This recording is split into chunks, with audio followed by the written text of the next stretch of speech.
Jack नाम के लड़के को दिखाया जाता है जो चाइना के एक कुंग-फू स्कूल में साफ सफाई का काम किया करता था। जैक भी स्कूल के बाकी बच्चों की तरह कुंग-फू सीखना चाहता था, लेकिन उसके पास एडमिशन लेने के लिए पैसे नहीं थे। उसके अंदर कुंग-फू सीखने की इतनी लगन थी कि वो काम के बीच में बच्चों को प्रैक्टिस करते हुए देखता था और मौका मिलते ही अकेले में घंटों तक उन्हीं मूव्स की प्रैक्टिस करता रहता था। सब कुछ सही चल रहा था, लेकिन एक दिन स्कूल के मास्टर ने उसे ऐसा करते हुए रंगे हाथों पकड़ लिया। वो उसे बहुत मारते हैं और उसे वार्निंग देते हुए कहते हैं अगर उसने दोबारा काम चोरी की या बिना इजाजत कुंग-फू की प्रैक्टिस करते हुए दिखाई दिया तो उसे हमेशा के लिए स्कूल से निकाल देगा। आए दिन वो लोग बेचारे जैक को मारा पीटा करते थे। उसे उन लोगों ने स्कूल का चलता फिरता पंचिंग बैग बना दिया था। हालात इतने बुरे हो चुके थे कि स्कूल में शायद ही ऐसा कोई दिन ऐसा गुजरता था जब उसे मार न पड़ती हो, लेकिन फिर भी वो बिना कुछ कहे सब कुछ सहता रहता था क्योंकि उसका इस दुनिया में कोई नहीं था। इसके बाद हमें एक बूढ़े आदमी को दिखाया जाता है जो एक होटल में घोड़े बेचकर सो रहा था। उसकी आंख लगी ही थी कि तभी कुछ मच्छर उसे परेशान करने लगते हैं। इस सुस्त दिखने वाले आदमी में चीते जैसी फुर्ती थी। वो बिजली की रफ्तार से हर एक मच्छर को पकड़ लेता है। वो दोबारा सोने ही वाला था कि तभी वहाँ कुछ और लोग आ जाते हैं क्योंकि इस बूढ़े आदमी ने पिछले 1 महीने से यहाँ का किराया नहीं भरा था।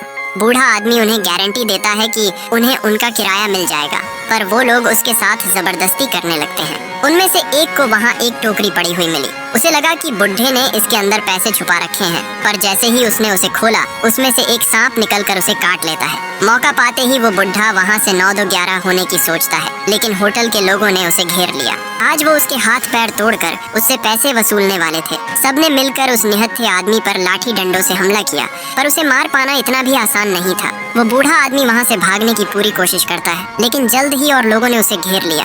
उन्हें लगा कि ये मामूली बुढ़ा ज्यादा से ज्यादा क्या कर लेगा, पर उन्होंने उसे कमजोर समझकर बहुत बड़ी गलती कर दी थी। वो बूढ़ा आदमी सिर्फ 2 चॉपस्टिक से उनके हर एक वार को टैकल कर ले रहा था, जैसे कि बहुत बड़ा कुंग-फू मास्टर हो। वो सिर्फ एक कटोरी और चॉपस्टिक से उन सबकी बुरी हालत कर देता है। एक आदमी ने पीछे से उस पर हमला करने की सोची, लेकिन वो बूढ़ा आदमी उसकी नाक में चॉपस्टिक डाल देता है। इसके बाद वो मुंह में अपने जूते डालकर उसके दांत तोड़ देता है। उनके चाकुओं का सामना करने के लिए उसकी चॉपस्टिक ही काफी थी। उन सबको सबक सिखाने के बाद जब वो भाग रहा था, तभी गेट पर एक आदमी उससे टकराया जो इस जगह का मालिक था। उसे वो बुढ़ा कुछ जाना पहचाना लगा, पर सब इतनी जल्दी में हुआ कि उसे पहचानने का मौका ही नहीं मिला। उधर हम जैक को देखते हैं जो रोजमर्रा की तरह स्कूल की साफ सफाई कर रहा था। वो रगड़ रगड़ कर फर्श धो ही रहा था कि तभी उसने देखा कि मास्टर की आंख लग गई है। उसे लगा ये अच्छा मौका है, जिसके बाद वो उन बच्चों से कुंग-फू सीखने लगता है, पर जल्द ही मास्टर की नींद खुल गई। वो चाय पीने ही वाला था कि तभी उसकी नजर जैक पर पड़ी जो कुंग-फू की प्रैक्टिस कर रहा था। उसे ऐसा करते देख मास्टर को बहुत गुस्सा आता है। वो जैक के पास आया और उसके पिछवाड़े पर इतनी जोर की लात मारी कि वो नीचे गिर पड़ा। उसे देखते ही जैक जल्दी से गीला पोछा बाहर निकालता है, पर इस दौरान उसने मास्टर ली के महंगे जूते भिगो दिए। ली समझ गया कि ये ऐसे नहीं सुधरने वाला, जिसके बाद उसने उसे ऐसा सबक सिखाने का फैसला किया जिसे वो जिंदगी भर याद रखे। ली ने अपने जूतों में ढेर सारा चॉक पाउडर लगा लिया और जहाँ जहाँ जैक ने पोछा लगाया था वो उसे फिर से गंदा करने लगा। उसे ऐसा करते देख जैक उसे रोकने की कोशिश करता है, पर ली चल चलकर पूरे स्कूल को गंदा कर देता है। इस तरह कुछ ही मिनटों में उसकी घंटों की मेहनत पर पानी फिर जाता है। ली बोला, अगर दोबारा से काम चोरी की तो तुझे इससे डबल काम दूंगा और तेरे इस महीने की सैलरी भी काट लूंगा।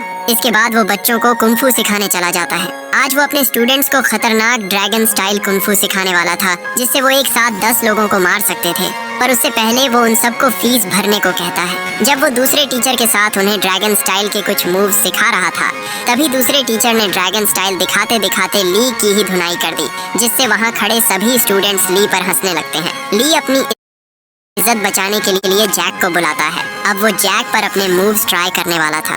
जैक अब और उससे मार नहीं खाना चाहता था, इसलिए जैसे ही उसने पहला वार किया, जैक ने उसे बड़ी आसानी से रोक लिया, पर उसने अपना पेट तो कवर किया ही नहीं था, जिसके बाद ली उसके पेट पर मारकर उसे बुरी तरह घायल कर देता है। इसके बाद उसने उस पर और मूव्स ट्राई किए। साफ दिख रहा था कि वो सिखा कम और मार ज्यादा रहा था, पर कोई भी इसका विरोध नहीं करता और वो जैक को इसी तरह पिटने देते हैं। बेचारे जैक को बहुत चोट आई थी, जिसके बाद वो स्कूल के बैकयार्ड में आकर अपना मुंह धोने लगता है। जल्द ही वहाँ उसका दोस्त चिन आया, जो देखता है कि उन लोगों ने आज फिर बेचारे जैक को पंचिंग बैग बनाया था। वो उसे उसके जख्मों पर दवाई लगाने को कहता है, पर जैक इतने गुस्से में था कि वो रोते हुए वहाँ से भाग जाता है। इसी बीच हम उस बुढ़े को देखते हैं जो एक कुंग-फू स्कूल के बाहर आकर आराम से बैठ जाता है। जल्द ही स्कूल में शहर का मजिस्ट्रेट आया, जो अपने मोटे बेटे के लिए एक अच्छा कुंफू टीचर ढूंढ रहा था। वो चाहता था कि उसका बेटा सबसे बेस्ट कुंफू स्कूल में सीखे, जिसके लिए वो कितने भी पैसे खर्चने को तैयार था। स्कूल का मालिक उसे अपने स्कूल में एडमिशन दिलवाने के लिए लंबी लंबी डींगे हाँकता है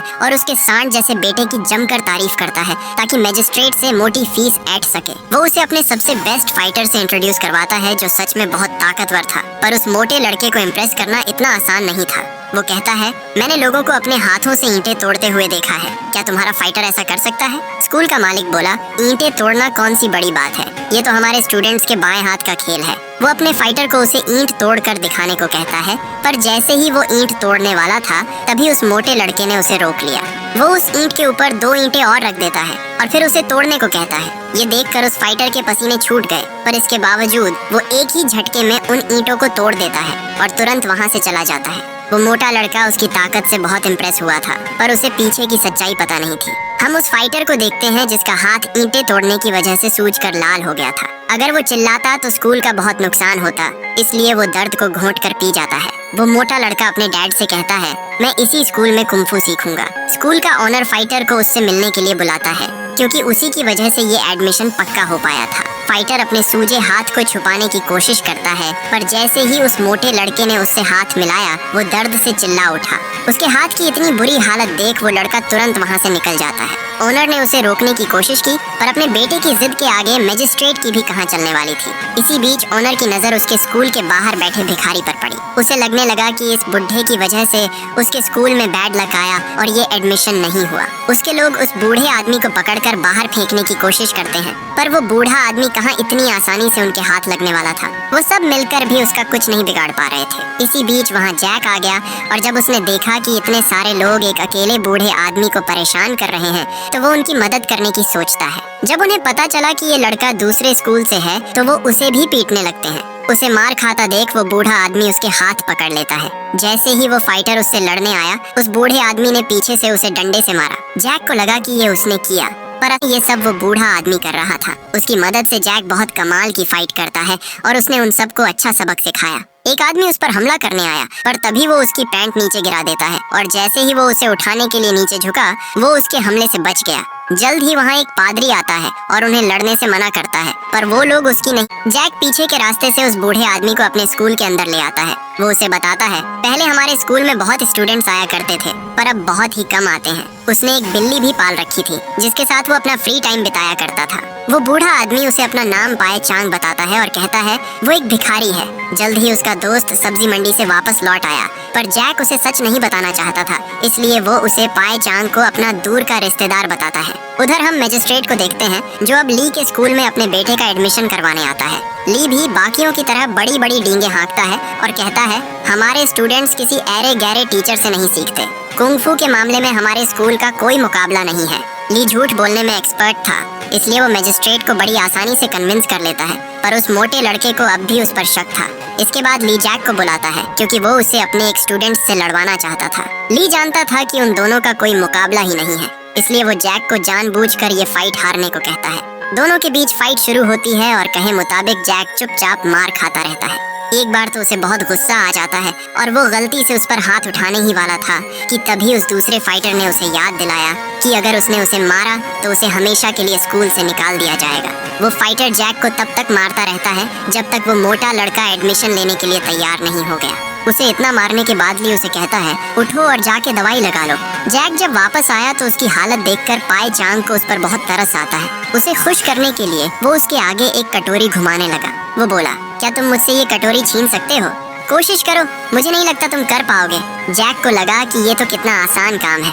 वो उससे कटोरी वापस लेने की कोशिश करता है, पर ये इतना भी आसान नहीं था। पाए चांग उसे उस कटोरी को छूने तक नहीं दे रहा था। वो उसके शरीर से इस तरह चिपकी हुई थी जैसे कि कोई चुंबक हो। उसके लिए ये गेम आसान करने के लिए पाए चांग कटोरी को फर्श पर रख देता है, पर इस बार भी कटोरी तक पहुंचना उसके बस की बात नहीं थी। जल्द ही जैक थक गया, जिसके बाद पाए चांग उसे कटोरी वापस लौटा देता है। उसे इस खेल में बहुत मजा आया था, पर जब वो खुद ये सेम चीज करने की कोशिश करता है तो उससे वो कटोरी टूट जाती है। पूरा दिन कमर तोड़ मेहनत करके जैक बहुत थक गया था, जिसके बाद वो दोनों सो जाते हैं। देर रात पाए चांग उठा और उसने देखा कि जैक बिना कंबल के सो रहा था, इसलिए वो उसे अपना कंबल ओढ़ा देता है।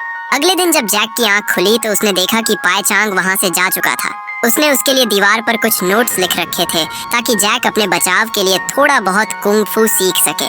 बाहर आकर जैक देखता है कि उन्होंने फर्श पर पैरों के निशान बना रखे थे। वो तुरंत समझ जाता है कि चाचा उसे कुछ सिखाना चाहते हैं। इसके बाद वो एक एक कर उन निशानों पर पैर रखने लगा। इसी तरह वो हर दिन उसकी प्रैक्टिस करता है और जल्द ही काफी कुछ सीख गया। उधर हम पाई चांग को देखते हैं जो एक गली से गुजर रहा था। तभी उसे सामने से वो पादरी आता हुआ दिखाई दिया जो घर घर जाकर जीसस के प्रवचन दे रहा था। उसे देखते ही पाई चांग तुरंत ही भीख मांगने की एक्टिंग करने लगता है, जैसे कि वो नहीं चाहता था कि वो पादरी उसे पहचाने। पाई चांग किसी ऐसे घर को ढूंढ रहा था जिस घर के बाहर सांप का निशान बना हो। जल्द ही उसे वो घर मिल गया, पर जब उसके अंदर गया तो उसने देखा कि वो पूरी जगह पूरी तरह से खंडर बन चुकी थी। वो कुछ समझ पाता तभी वहाँ एक और कुंग फू मास्टर आ जाता है। वो पूछता है, तुम किसी को ढूंढ रहे हो? पर पाई चांग एक बार फिर भिखारी बनने का नाटक करने लगता है। वो वहाँ से भागने ही वाला था कि तभी वो कुंग फू मास्टर उस पर हमला कर देता है। उसे पता चल गया था कि ये कोई भिखारी नहीं, जिसने स्नेक फिस्ट टेक्निक को अभी तक जिंदा रखा था। उन दोनों में जबरदस्त फाइट होती है और यहाँ हमें पाई चांग का असली कुंग फू देखने को मिलता है। उसने उसे बड़ी आसानी से हरा दिया। पाई चांग वहाँ से भाग ही रहा था कि तभी वो पादरी उसके रास्ते में आकर खड़ा हो गया। वो पाई चांग पर चाकू से हमला कर देता है जिससे वो बुरी तरह घायल हो गया। पता चला कि वो दोनों बहुत समय से उसे ढूंढ रहे थे ताकि उसे मारकर स्नेक फिस्ट स्टाइल को हमेशा हमेशा के लिए खत्म कर दे। हालांकि पाई चांग को मारना इतना आसान नहीं था। वो उन दोनों को चकमा देकर वहाँ से फरार हो जाता है। इसी बीच वो मजिस्ट्रेट देखने आता है कि उसका बेटा ठीक से कुंग फू सीख रहा है या नहीं। उसकी ताकत का नमूना दिखाने के लिए ली ने जैक को बुलाया। वो बोला, जैक चलो इस चैंपियन से लड़ो, लेकिन ध्यान रहे सिर्फ मार खाना।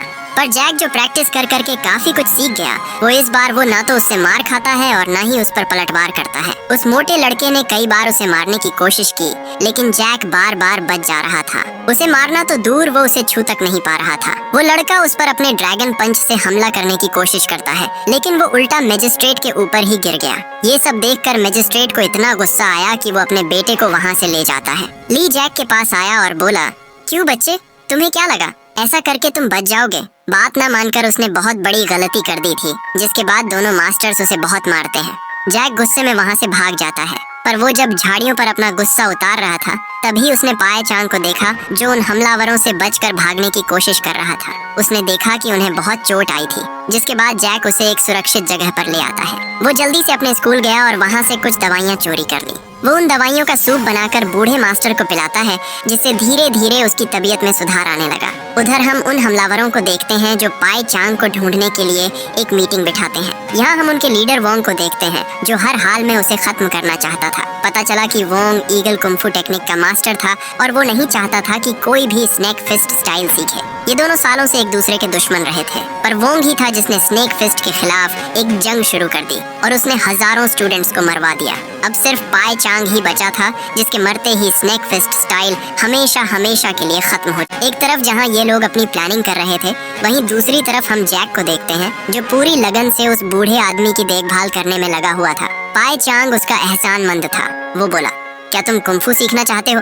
ये सुनकर जैक तुरंत उसे हाँ कर देता है, क्योंकि कुंग फू सीखना उसका बचपन का सपना था। पाई चांग उसे ट्रेनिंग देने के लिए तैयार था, लेकिन उसकी कुछ शर्तें थी। वो बोला, वादा करो कभी किसी को अपना कुंग फू नहीं दिखाओगे, सिर्फ बहुत ज्यादा जरूरत पड़ने पर ही तुम अपने हुनर का इस्तेमाल करोगे। उसकी दूसरी कंडीशन, अगर तुम मुझे किसी से लड़ता हुआ देखो तो कभी मेरी मदद के लिए मत आना। इसके बाद पाई चांग उसे स्नेक फिस्ट स्टाइल सिखाता है, जिसमें उसे एक सांप की तरह लड़ना सीखना था। पाई चांग एक डंडे की मदद से उसके हाथों और पैरों की मूवमेंट को ठीक करता है ताकि उसमें एक लचक आए। इसके बाद वो उसके पेट पर बैठ गया और उससे तब तक कसरत करवाई जब तक वो थक कर टूट नहीं गया।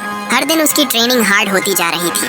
पाई चांग उसके नीचे जल्दी हुई अगरबत्ती रखकर उसे अपने शरीर को अपनी उंगलियों पर बैलेंस करने को कहता है। बीच बीच में जैक चीटिंग करने की कोशिश करता है, लेकिन पाई चांग उसकी हर चाल पहले से ही भांप लेता था। धीरे धीरे जैक के शरीर में काफी सुधार होने लगा, पर अब भी उसमें वो लचीलापन नहीं आया था जो स्नेक फिस्ट स्टाइल के लिए जरूरी था। पाई चांग उसे अपने हाथ से अंडे उठाने को कहता है, पर जैक हर अंडे को फोड़ दे रहा था। इसके बाद वो उसकी कमर को लचीला बनाकर उसे एक केकड़े की तरह चलना सिखाता है। जल्द ही जैक पानी से भरी कटोरी को अपनी बॉडी पर बैलेंस करना सीख जाता है और अब वो अंडे भी बिना फोड़े टोकरी में डाल दिया करता था। जैक अब स्नेक फिस्ट स्टाइल में एक्सपर्ट हो गया था। पर उसकी ट्रेनिंग बस यही खत्म नहीं होती, उसे अभी बहुत कुछ सीखना बाकी था। एक दिन वो देखता है कि मास्टर की आंख लग गई थी।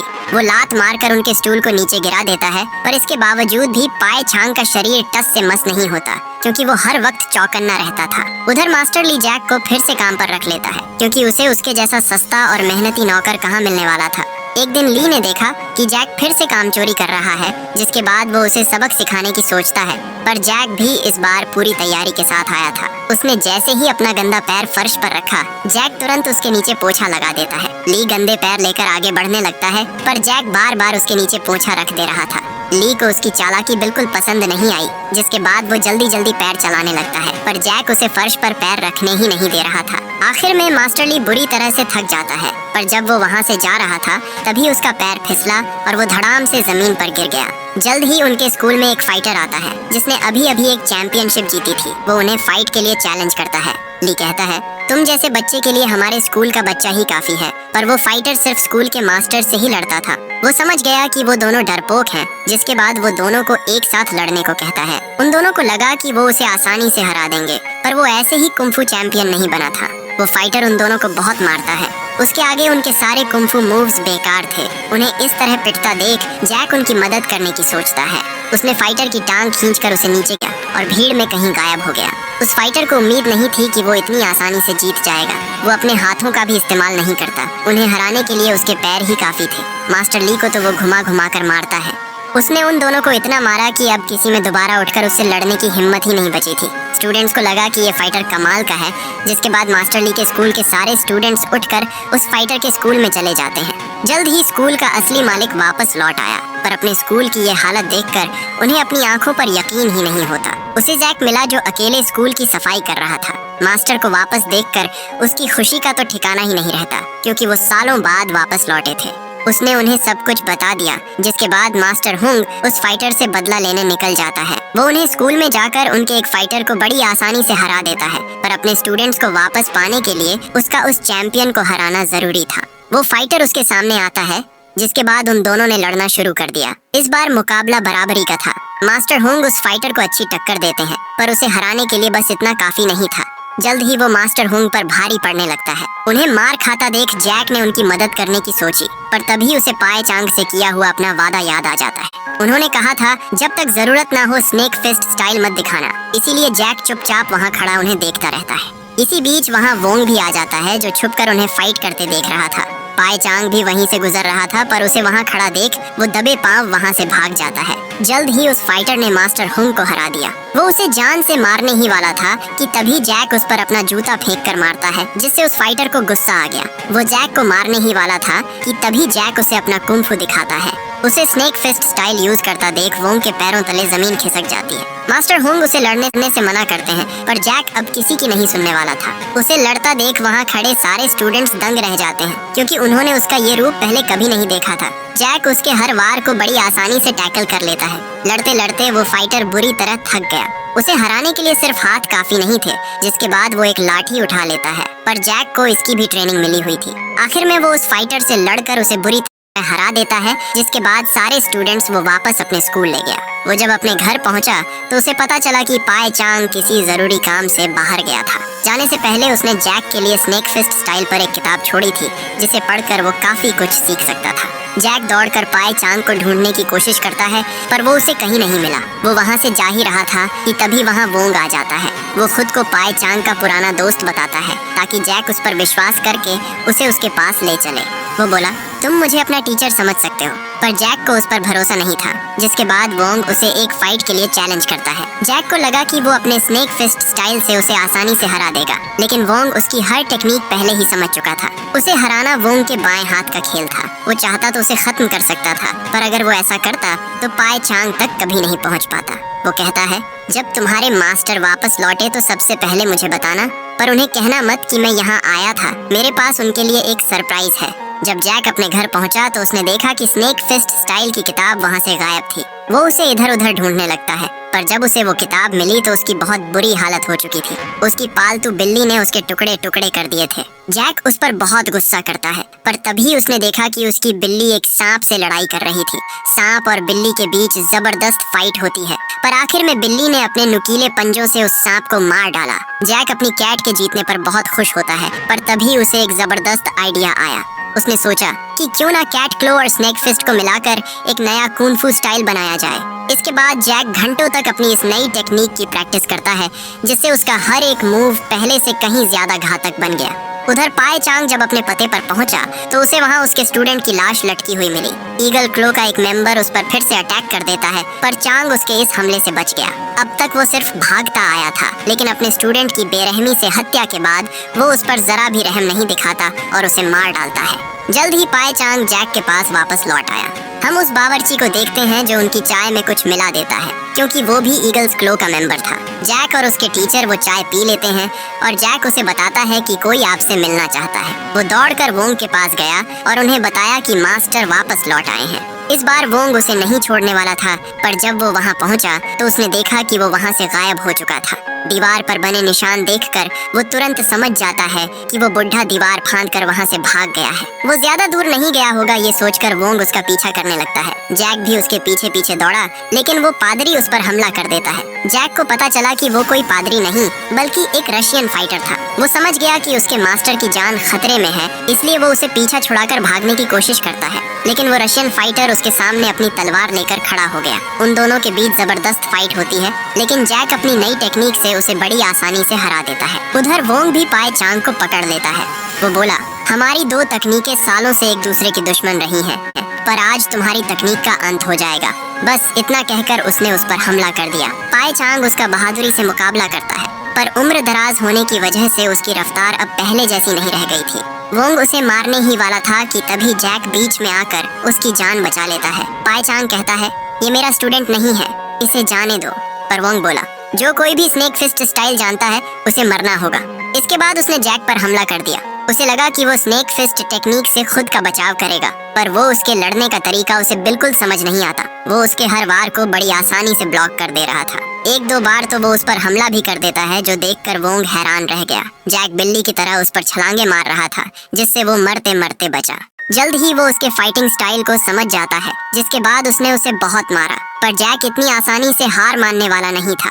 वो हिम्मत करके दोबारा उठ खड़ा हुआ और उसे बुरी तरह घायल कर दिया। वो उस पर चढ़कर उसकी गर्दन पर वार करता है और आखिर में उसके सर पर हमला किया, जिससे उसके दिमाग की नस फट गई। जैक वोंग को मारकर ये लड़ाई जीत जाता है, पर खतरा अभी टला नहीं था। उसका दोस्त चिन आया, जो धोखे से उसे मारने की कोशिश करता है, पर पाए चांग पहले से ही उसकी चाल समझ चुका था। चिन कहता है, मेरे चाकू से तो बच गए, लेकिन मेरी चाय से कैसे बचोगे? मैंने तुम्हारी चाय में जहर मिला दिया था, तुम दोनों किसी भी पल मर जाओगे। ये सुनते ही उन दोनों के पेट में बहुत तेज दर्द होने लगा। वो दोनों मरने का नाटक करते हैं और जैसे ही उन्हें मौका मिला उन्होंने चिन पर हमला कर दिया। उसे यकीन नहीं होता कि वो अभी तक जिंदा कैसे है, जिस पर जैक उसे बताता है कि मुझे और मास्टर को गर्म चाय पीना पसंद नहीं है, मैंने तुम्हारी दी हुई चाय बदल दी थी। इस तरह ईगल क्लो का आखिरी मेंबर भी मारा जाता है। पाए चांग कहता है, तुम तो बहुत स्मार्ट निकले, तुमने स्नेक फिस्ट और कैट्स क्लो को मिलाकर बहुत बढ़िया स्टाइल बनाया है। वो इस स्टाइल को snake in the eagles shadow नाम देते हैं, और इसी के साथ ये मूवी यही खत्म हो जाती है। उम्मीद करता हूँ कि ये कहानी आपको पसंद आई होगी। Thank you for watching.